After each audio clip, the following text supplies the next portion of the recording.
Welcome to the Michael Rivero What Really Happened radio show. And aloha, America.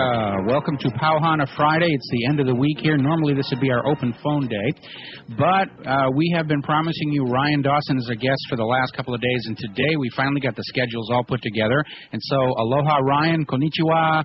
O genki desu ka? Genki desu. Hisashiburi na. It's been a while. Well, yes, it has been. Hajimemashite. Anyway, the reason I wanted to have you on the show, obviously, going back over this last week, the big problem or the big story that we had was the very suspicious and dubious suiciding of Deborah Jean Palfrey, also known as the DC Madam. And now that she has sadly no longer with us, we can perhaps be a little bit less gentle in describing what her business and her line of work really was. And the reason I wanted to have you on the air is you're basically approaching this from the point of view of who would have really benefited from silencing her and keeping her from exposing any more of the little peccadillos that are going on in Washington, D.C., mostly from the point of view of just how useful such information is in political blackmail. And one thing that Deborah Jean had said when she was on the show, she herself did not think that she was part of an intelligence operation, but she was concerned that some intelligence group had penetrated her company and had acquired a great deal of compromising information on her clientele, which was mostly among GOP. Reported on an Israeli-based company called Amdocs that generates the computerized records and billing data for nearly every phone call made in America. As Carl Cameron reported, U.S. investigators digging into the 9/11 terrorist attacks fear that suspects may have been tipped off to what they were doing by information leaking out of Amdocs. In tonight's report, we learned that the concern about phone security extends to another company founded in Israel that provides the technology that the U.S. government uses for electronic eavesdropping. Here is Carl Cameron's third report. The company is Comverse Infosys, a subsidiary of an Israeli-run private telecommunications firm with offices throughout the U.S. He was a hunting ground, yeah. Yeah, basically is what it was. We know that foreign intelligence services love to play honey traps. We know that this Emperor's Club VIP that was such a headache for Elliot Spitzer was being run by a gentleman with at least 2 Israeli passports, which suggests an intelligence operation there as well. So, Ryan, I've yacked enough. What is your take on what happened to Deborah Jean? Well, the motives point to the Israeli Mossad. But the complaint about this system is that the wiretap computer programs made by Converse have, in effect, a back door through which wiretaps themselves can be intercepted by unauthorized parties. Adding to the suspicions is the fact that in Israel, Converse works closely with the Israeli government and under special programs gets reimbursed for up to 50% of its research and development costs by the Israeli Ministry of Industry and Trade. If you look at the investigation, if you remember the old Larry Flint reports, and his investigator, Dan Molday, went in a long time ago during the Lewinsky scandal, which also I think links back to Mossad. He's the person that got this list of phone numbers from the DC Madam. And I find that a bit suspicious because he's part of a number of other cover-ups concerning questionable suicides and sexual, I'll just say, misbehavior on the radio.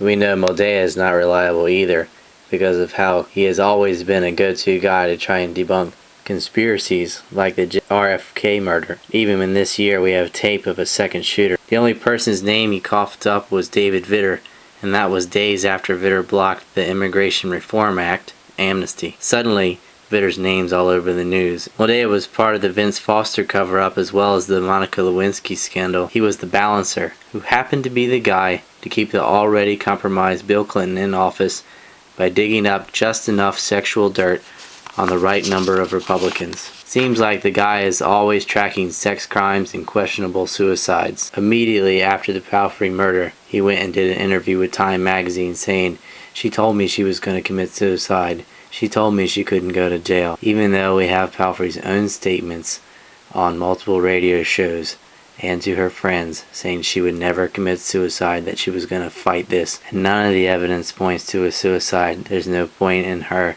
filing for appeal. If she wasn't worried about death, she wouldn't have been locked herself away in such a high security compound. Brian Ross of ABC, who got the list of phone numbers from the DC Madam, was on the frickin' list, and he got to sit on that list. He's also done favorable series on the Israeli Mossad. And a peg down from this clown is Moldea, who has always been a gatekeeper echo of officialdom for Vince Foster, for RFK, for this murder. Seems like he's got connections to people who have dirt, sexual blackmail on politicians. We know that he was writing a book with Deborah. That's pretty close shadow for him to be there to write for her, to write a book with him. He must have had a lot of information on her. Seems like if it was an intelligence operation, if it was the Mossad, they need an inside man. This guy's reputation for knowing the dirt on politicians all the way back to Lewinsky and beyond.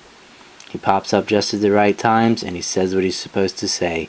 He always gives the official line of the official story on every questionable suicide. He's always tried to challenge alternative theories, but he can never do it with any really good evidence, just a lot of straw man and name calling.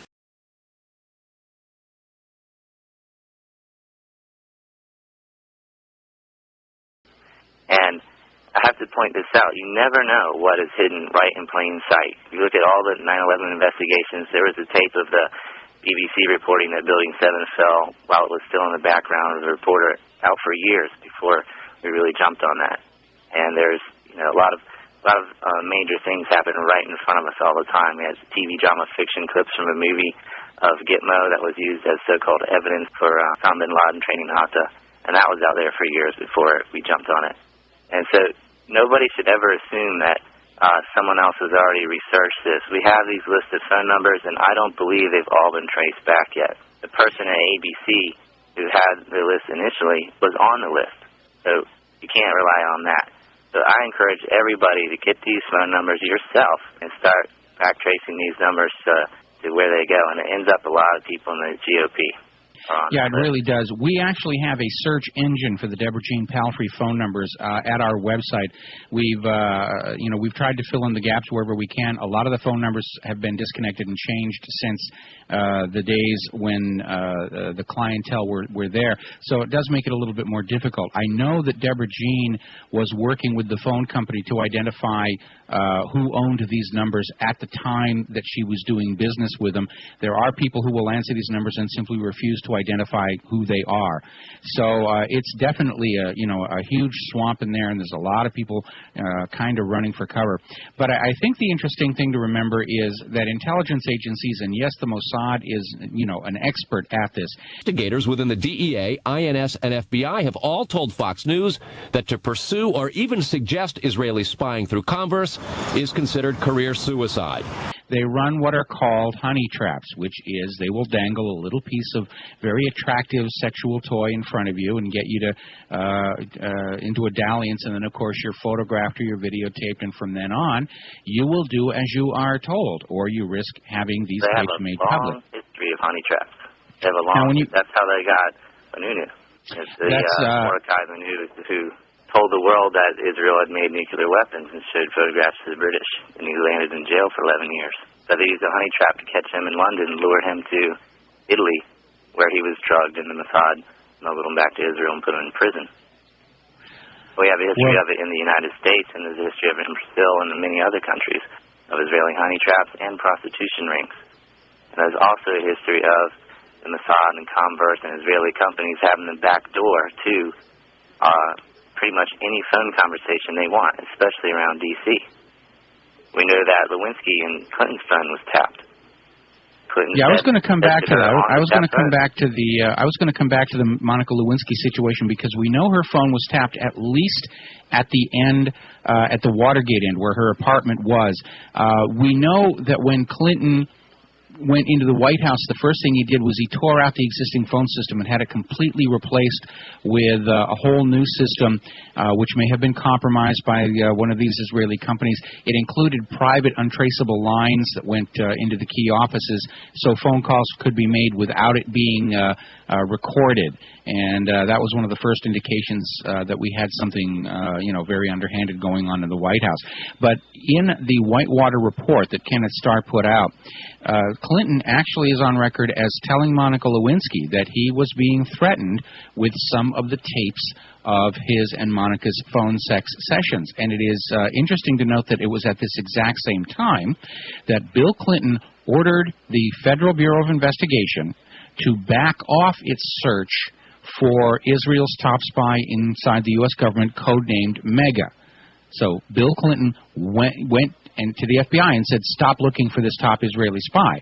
Now, obviously, it takes a great deal of pressure to get a president to basically cover up for a foreign Israeli spy. But then, we saw it again right after the end of, right after 9/11, where it came out on Carl Cameron's four-part story on the Israeli spy ring that our government, the United States government, had classified evidence that linked these arrested Mossad agents with 9/11 itself.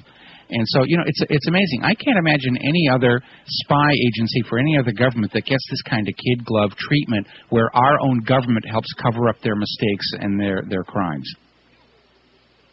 Yes, and the 9/11 investigators, that was 3 different spy rings. They had the art students, which predated 9/11, the infamous van incident where the Mossad, working for Urban Moving Systems, Total Front Company, who lived 3 miles next to the alleged hijackers.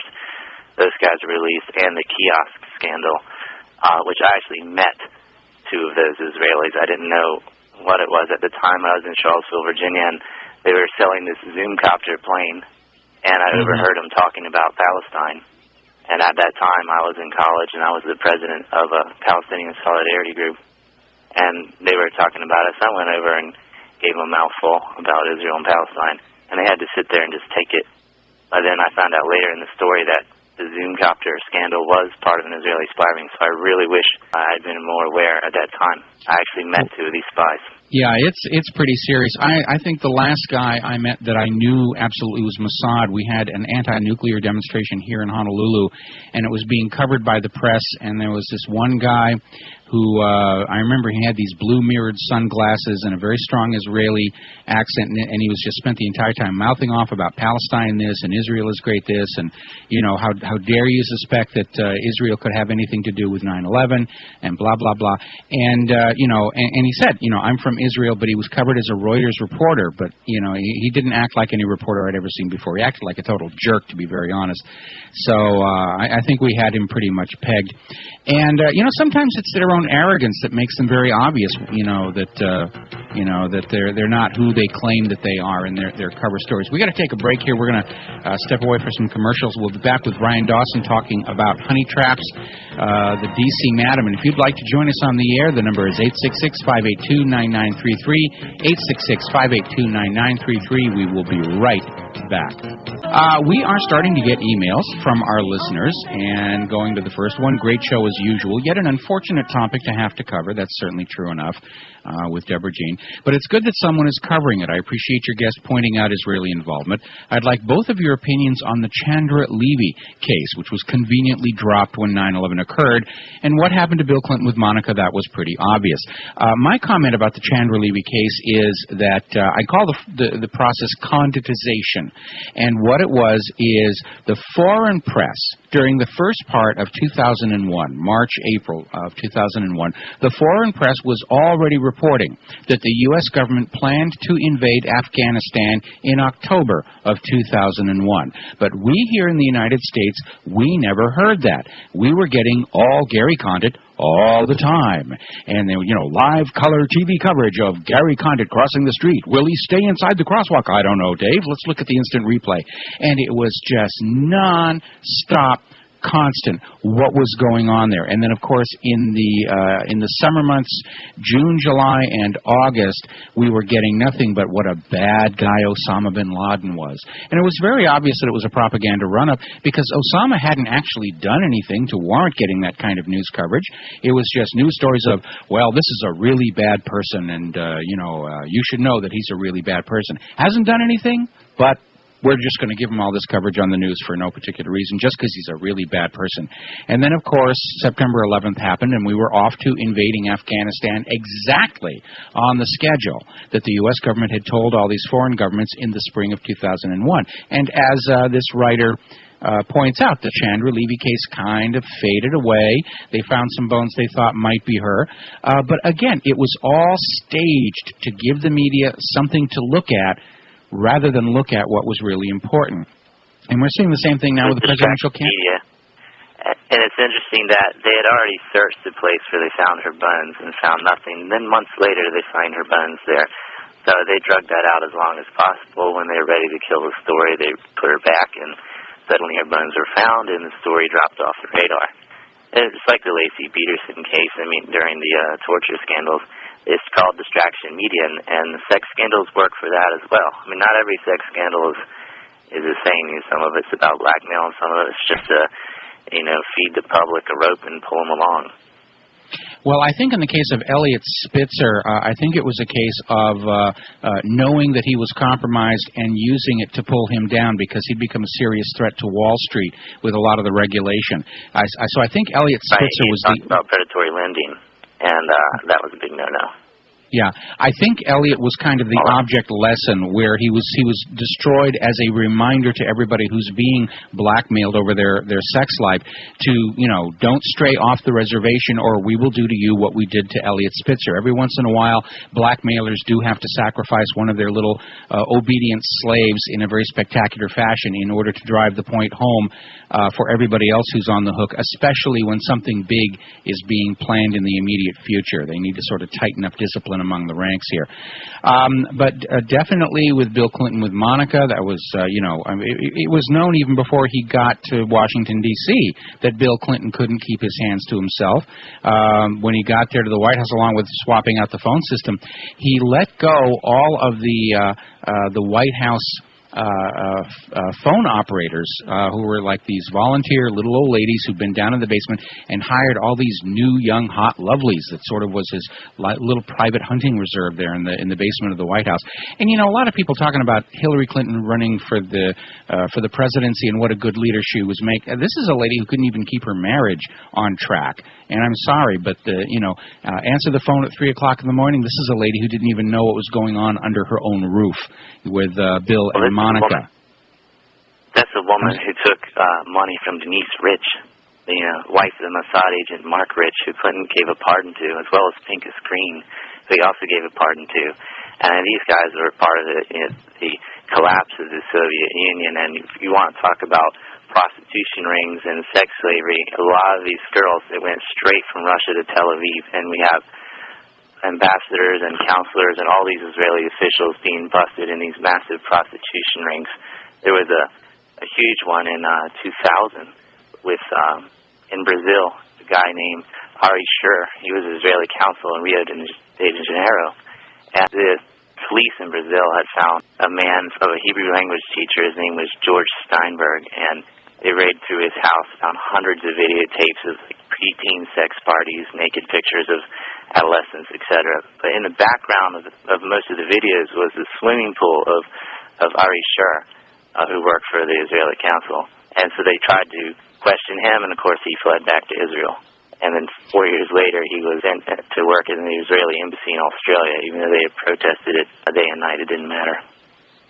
Yeah, I remember reading about all that. There was a whole spate of these situations where these Israeli ambassadors and consul generals in all these other places, they were getting caught in all of these various misbehavings. Let's just be polite about it, because I don't know how young the audience is that's listening today. But it was a major, major problem. But again, Israel likes to use this as a tool against other people. And, there's almost this double standard where it's okay for them to go out and, play kinky, and if you say anything about it, you're an anti-Semite. But on the other hand, they're always open for a possibility of using this information to control other people to the detriment of, in this case, the United States, and to the benefit of Israel. And this gets us all the way back to Deborah Jean Palfrey, because now that she had gone through her court trial and she was headed to prison, she had a book deal, a potential movie deal. There was no reason for her to keep a lid on some of the more spectacular of the secrets that she had. She'd kept some information in reserve to kind of use as a bargaining chip to try and get out of jail and have a reduced sentence, and it apparently did not work. And I think it was her last trump card. She was holding on to that, saying, don't mess with me, don't throw me in jail, or I'll come out with the names. And she should have just come out with all the names that she had. She should have, because if you go back and you look at Barry Seal, he tried exactly the same thing. He'd gotten these photos of U.S. government officials involved in drug smuggling down in Panama and the whole Iran-Contra thing, which tied in, of course, with Bush and Clinton. And he was holding on to some information that he wanted to trade for a reduced jail sentence, and instead the judge ordered him to live in this this halfway house and ordered him to not have any guns and ordered him not to hire any bodyguards. And so, of course, two guys showed up from the cartels in South America with machine guns and just wasted him right on the spot.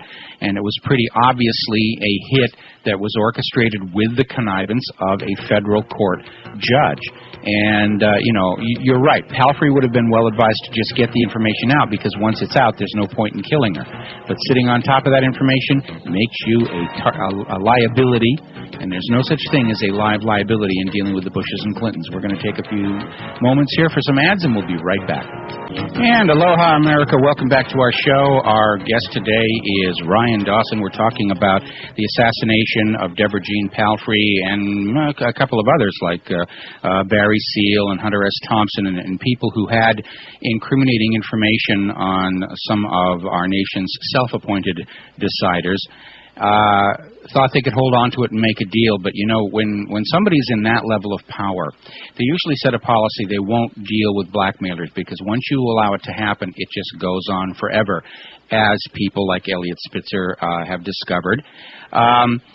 And so the policy generally tends to be to, stomp on the blackmailer. And we saw this actually down in Panama with Manuel Noriega, who had incriminating information regarding the Iran-Contra gun and drug running operation that was being run out of the Reagan White House by Bush as vice president, the elder Bush as vice president, going into the state of Arkansas, where Bill Clinton was the governor and overseeing the American end of the pipeline. So Manuel Noriega thought he could blackmail George Bush with that information, and George Bush simply ordered an invasion, killed all our Panamanians, grabbed Manuel Noriega and threw him into a jail cell in Florida, where he is, till this very day, still considering the error of his ways. Barry Seal had blackmail information. Panama, too. Yeah, and 1,000 people died to get one guy. And it's just the cost of doing business, when you're talking about bringing about the New World Order. And we know George Bush Sr.'s attitude toward ordinary, everyday people. He has called them publicly useless eaters, which betrays a certain lack of respect for human life. And, certainly his son has inherited that very callous attitude, just to look at the body count that's piling up in Iraq and Afghanistan, and soon, unless we are able to stop it, Iran. George Bush's brother, Neil, was also caught with prostitutes, and he did business with Ignite with Boris Berezovsky, a Russian oligarch whose his mentor is Mark Rich, who Clinton gave a pardon to, whose lawyer was Louis Libby, Cheney's chief of staff. And, of course, Libby's involved in all those scandals. We don't have time to get into that. I'm inserting this. Also involved with the plane affair was Jeff Gannon, a male hooker working for a fake news agency. He made references to internal government memos before they were public. He was brought in by Karl Rove, who was also a leaker in the Plame case. He leaked to Robert Novak. But why does a male hooker, who isn't even really a journalist, why does a male hooker have top access to the highest level of information at the White House? And as a side note, Louis Libby, the main man of the leak of the Valerie Plame case, wrote a book about underage Japanese girls being raped to death in a cage by a bear. And there's a long list of nearly every other kind of rape imaginable, including necrophilia. The people we are dealing with are sick, sick, sick sons of bitches. I'd like to talk about Mega, if I would, the Mossad's super spy. I don't think Mega was an individual, but a group. It's a group of Zionist billionaires, because there are a lot of moles in the Defense Department. I mean, Abrams, Pearl Fife, etc. I mean, there's so many moles in the DoD, always have been. But there is this group, and they are called the Mega Group. I've been investigating this for a while, and it's interesting to me. One of these individuals, and I'll point this out, this is just speculation, this isn't proof, but one of these individuals is Samuel Zell. He's a Jewish billionaire, and He was investing heavily through Seth Tobias. He bought up Tribune and media conglomerates. Seth Tobias, of course, was a hedge fund boss who was found dead in his pool. And there was the VTB, it's a bank in Russia, and there was Oleg Zukovsky, and he worked as a high bidder for about Blackstone had $23 billion and take over Samuel Zell's equity office properties. And he was also found dead in his pool. And Zukovsky was tortured.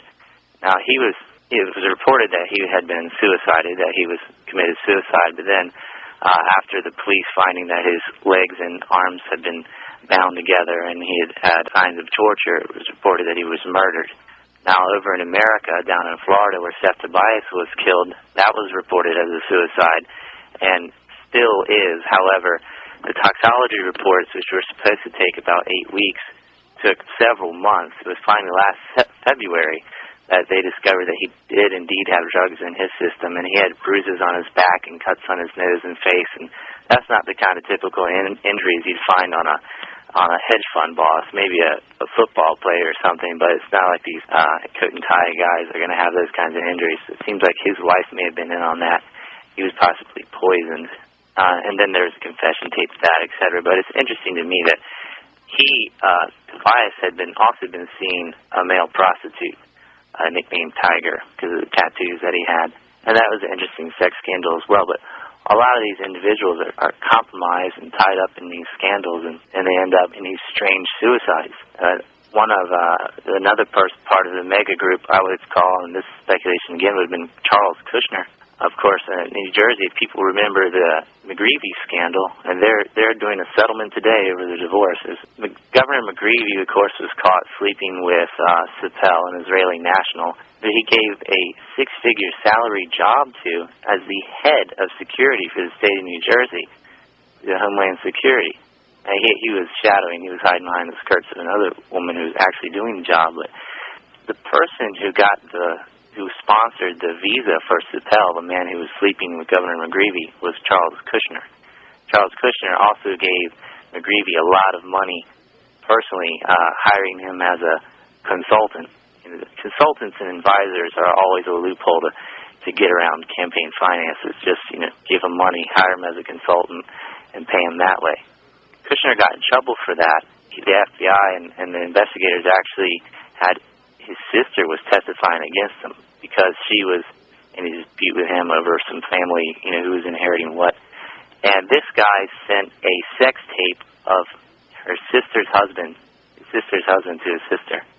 She receives in the mail a tape of her husband having sex with a prostitute, which Kushner had taped in a hotel. There you have the evidence that he has the ability to set a honey trap, and he did it to his own family member who went against him. And he's the sponsor of the Israeli that ended up sleeping with the governor, and he was paying the governor, indirectly as a consultant. He was probably hoping that McGreevey would give him a pardon, and he would get out of his tax evasion and campaign finance laws that he was breaking. So he set up a honey trap, but then he went to jail and gets out, and his CFO, Marcy Plotkin, just last couple months got in trouble for the same stuff. He pleaded guilty to the same thing, false tax returns, etc. It's these billionaire groups. That's the real mega, and they actually run the prostitution rings and the honey traps. That's how they get their information. That's what the mega really is.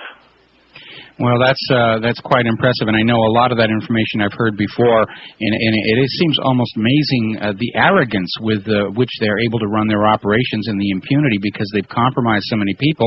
We've seen, Congress, the entire U.S. Congress, is just taking all this money from AIPAC, which is embroiled in its own espionage scandal right now. I mean, can you imagine, like back in the 50s, or even back in the 40s, at the height of the McCarthy hysteria over communism, if they had found out that more than half of Congress were taking money from a Soviet lobbying organization, that would have been like, we would have been down there with ropes and, lynching the crooks. Oh, and yet, Soviet lobbying organization that was caught giving top secret documents to the Soviets. Yeah, absolutely. Yeah, that's the other part of it. You know, they're leeching all this stuff that we have already paid for. And I apologize for talking over you, but we've got this very long delay as we go from Minnesota to Japan over the satellite system. So I apologize for stepping on you. But yeah, we've got this organization. It is a foreign policy lobby. It is above any of the checks and balances of any other foreign government's lobby in Washington, D.C. They hand out millions of dollars to congressional and presidential candidates. They've been caught spying on the United States and sending the information to a foreign government, and yet nobody seems able to do anything about them. Now, real quick, because we're coming down to the bottom of the segment, I've got another listener letter. Just had to ask what your opinion was on the rumor that some of Deborah Jean's clients may have been revealing info on the 9/11 attacks, and when we come back from this break, we'll definitely take that up because it is another angle to the assassination, not only of Deborah Jean Palfrey, but of Brandy Brittany, who was one of Deborah Jean's young ladies. So we'll be back after these words. And aloha, America. Welcome back to the show here. Our guest is Ryan Dawson. And before we get back to the talk, Ryan, can you give us all your website so that our listeners can visit and find out more information? Sure. You can go to anti-neocons.com. or rise2sense.com. Website's been a little fishy this week, but I think it's a temporary problem. Or just Google anti-neocons. It'll be the first 10 or so links. All right. Now, getting back to I also have a column on RBN. I just write Dawson in the search engine. Okay. And getting back to the email that we got from a listener before the break here, this is another topic that had come up. As we know, again, from the intelligence operations, people who are in the throes of ecstasies are often very careless about saying things and mistakenly believe that just because their professional sexual partner is keeping, secrets of their rendezvous, that they're going to keep the other secrets, and they'll talk about things they really ought not to talk about. We've seen it happen before. We know that again, going back to the Clinton years, the story about the Martian meteorite that supposedly had fossil germs in it actually leaked out a few days ahead of time because one of the White House staffers who was in on the story was involved with a prostitute. She turned around and called a reporter friend of hers who was a client, and the story got out that way. So these things do happen. So the story here is that the reason that Brandy Brittany and Deborah Jean Palfrey were both assassinated was that one of their clients basically was talking about 9/11 and the terrorist attack before it happened and made it unquestionably clear that the government was allowing this to move forward in order to create a pretext to go to war in Afghanistan and then Iraq. And that as more and more of this information started to come out, a little bit of wet work was required. And this does make sense because if you look at the Brandy Brittany assassination, this is a woman who owned and had already paid for, a $700,000 home. She was looking at most 6 months in jail on a prostitution charge, and given that it was her first offense, was probably not going to go that long. This was a woman who had plenty to live for, and yet all of a sudden we're expected to believe that because she was looking at 6 months in jail, she wrote off her home, she wrote off her daughter, wrote it all off, and committed suicide. The same thing with Deborah Jean Palfrey. The notes that were found with Deborah Jean, which have already been exposed as frauds by one of her close associates who says that's not her signature on those papers. They talk about Deborah Jean being penniless and lonely when she comes out of jail. This, too, is nonsense because Deborah Jean also owned a condo, was completely paid for. She had just gotten done making sure that condo association payments would continue out of a special account. So she was making preparations to, basically be coming back from her time in prison. And she wasn't appealed yet.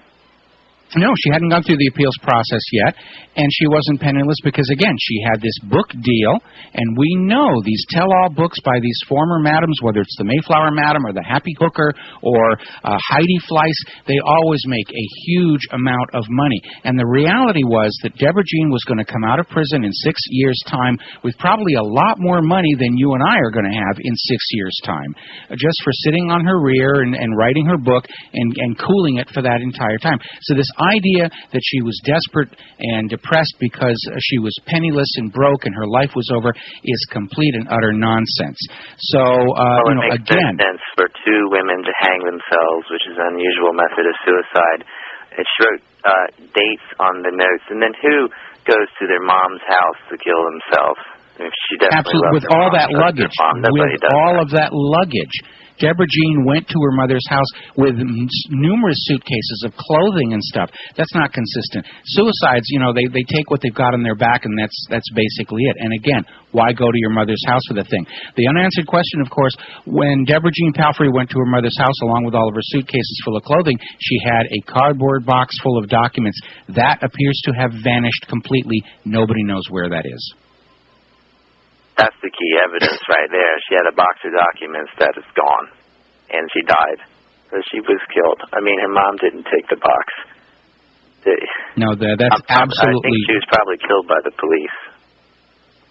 Yeah, Alex Jones is of the same opinion that they simply showed up and tasered her and then staged the hanging. Certainly the way the police are acting in the United States these days, kicking down the wrong doors. They shot a 92-year-old woman to death.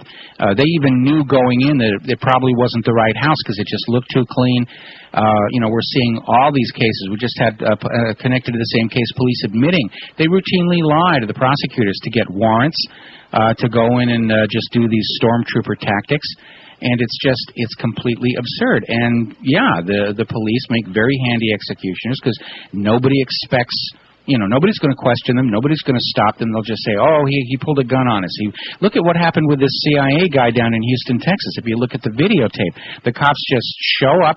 They just walk around and they shoot him twice. They don't even give him a chance to, throw his hands up and surrender or anything. They just waste him on the spot. It's an execution right there on television.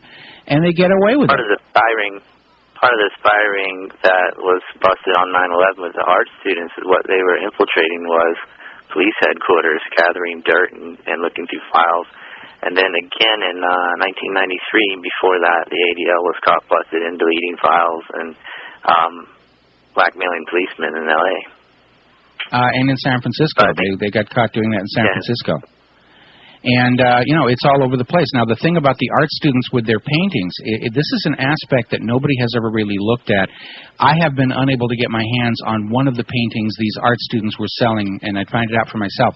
But little trick, if you have a large diaphragm of some kind, like a stretched canvas in a frame, and if it is able to reflect microwaves because of the paint that's used on it, you can fire a microwave beam through a building and hit that canvas, and it reflects out the other side where you've got a receiver. And every sound that is in that room will be modulated onto that reflected beam. It's a passive modulator, and because it's not emitting any radio waves of its own, it is impossible to find with a bug sweep. And I'm wondering how many of these microwave reflector paintings wound up in secure government offices. Well, they were testing that through the 90s. I remember reading about it. They were testing about that technology. Yeah, they bugged the UN. They bugged the UN with some of these back there in the 60s as well. They had a resonant cavity inside one of the large seals, and so they could listen in on the private meetings and stuff. It's all kinds of stuff. And sometimes it gets silly, like the CIA with the cat. They tried to put a transmitter in a cat. And all they discovered there was that the Soviet embassy had mice. No big surprise there. But yeah, and it's cat-found mice. Yeah. Well, the cat dolphins plant water mines. Yeah, absolutely. Well, you can kiss those tuna boats goodbye, I think. Anyway, we're coming down here to the end of the story. And by the way, for those of you who want to know what happened to the cat, it got run over in the middle of the road. That was the end of that project there. But, yeah, sometimes the surveillance stuff gets really silly. And now they don't have to do that anymore because all of our cell phones are bugged, and they report on our location, and they record our what we're saying and snoring in the middle of the night. So isn't it a wonderful society we live in? On top of the radio. Yeah, I'm keeping it. Yes, I keep my cell phone on top of the radio tuned to a Bible banger station all night long. So we're going to make them work for their 30 pieces of silver by spying on the American people. All right, we're running out of time here, Ryan. Anything else you want to share with our listeners? Well, if people want to know more about Mega, I couldn't get it out in the time frame, but it'll be on my website. I got a large report on that, and a lot more dirt on these guys, and I encourage people to read about 4 Strange Deaths if you want to. That's the title of it. If you want to get into what's been going on with these hedge fund bosses and banking managers that all end up dead in Russia and the United States. I think it's a worthy investigation. I'd like people to read it and give me their feedback, because I think I'm really close to breaking this open here. And thanks for having me on. You got it. We did link to this 4 Strange Death stories, and the magic music means it is time. Yeah, okay, I'll take a look at that. All right, end of our show tonight. Tomorrow on our Saturday show, we're going to have Mark Falk of The Falking Truth. He's going to be our guest. We're going to be talking about current events. Let me sum up the Palfrey case real quick. She died at her mom's, and a box full of documents is missing. Her case involved powerful government officials known to be chronic liars, notorious for lying to allow murder and war. There are 2 main suspects, the Johns and the people who already had this dirt on the Johns. They knew exactly when she sold her house, when she made a call, when she went to the bank. That's not the resources of some pissed off congressman. That's the government. And the Israelis had the back door. And the Israelis are involved in all these other sexual scandals and strange suicides. They had the motive, the means, and the reputation for doing it.